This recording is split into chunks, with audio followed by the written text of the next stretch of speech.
ঈমান এমন একটি জিনিস যেটা মানুষ সহজে আনতে পারে কিন্তু সহজে ধরে রাখতে পারে না। কথাটা ভালো করে বুঝবেন। ঈমান এমন একটি জিনিস যেটা মানুষ সহজে আনতে পারে কিন্তু সহজে ধরে রাখতে পারে না। আল্লাহ বলছেন বান্দা দেওয়ার মালিক আমি, অথচ আপনি বলতেছেন আল্লাহ আপনি দেওয়ার মালিক, তারপরেও কবিরাজ পীর এও দিতে পারে।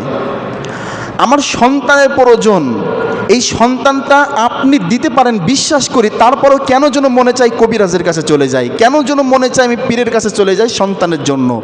ছেলে সন্তানের আশায়, মেয়ে সন্তানের আশায় আজকে মানুষ নিজের ঈমান নষ্ট করে দিচ্ছে।